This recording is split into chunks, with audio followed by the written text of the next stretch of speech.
NJP থেকে পাহাড়ে যেতে হলে আপনাকে একটা রাস্তার উপর দিয়ে যেতে হবে যার নাম হলো সেবক রোড, এবং পাহাড় থেকে ফেরার সময় দেখবেন ওই রাস্তাটাই নাম পাল্টে হয়ে যায় সেবিকা রোড। কিম্ভূত কিমাকার ব্যাপার।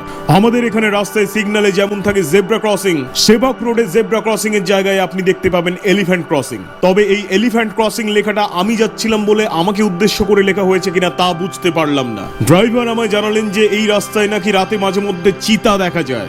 আমি ওর ওই কথায় কোনো পাত্তা না দিয়ে বলি, চিতা তো আমাদের এখানে কেওড়াতলা নিমতলা শ্মশানে গেলেই হরদম দেখতে পাওয়া যায়, এ আর এমন কি ব্যাপার? এটা শুনে ড্রাইভার বলেন যে এরকম ফালতু বকলে কিন্তু প্লিজ আপনি আমার গাড়ি থেকে নেমে যান। আমি ওর ওই কথাটাতেও পাত্তা না দিয়ে গিয়ে উঠি, এই তো জীবন, হিংসা বিবাদ লোভ ক্ষোভ বিদ্বেষ, চিতাতেই সব শেষ, হায় চিতাতেই সব শেষ।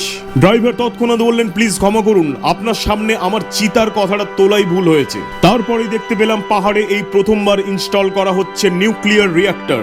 সেই কাজে সাহায্য করতে হংকং থেকে উড়ে এসেছেন ব্রুসলির দুই নাতি, যারা ফুল টাইম মার্শাল আর্টিস্ট আর পার্ট টাইম পরমাণু গবেষক। তবে আমার এইসব হরকত আমাদের ড্রাইভার আর সহ্য করতে না পেরে মাঝপথেই আমাকে নামিয়ে দিয়ে বলে, কারা দেখে আপনার এইসব ভিডিওগুলো? লোকজনের কাজকর্ম নেই নাকি? ফালতু লোক একটা। আমি ওর সাথে কোনো রকম কোনো তর্ক বিবাদে না গিয়ে ট্রেকিং শুরু করে দিই, কারণ এটা অনেকেই জানেন না যে ট্রেকিং আমার কাছে নেশার মতো। শেষবার ট্রেক করেছিলাম গত জন্মে। ট্রেক করতে করতেই দেখতে পেলাম সেই বিখ্যাত পর্বত যার নাম হলো where is the dead body, যাকে বাংলায় বলা হয় কৈলাস।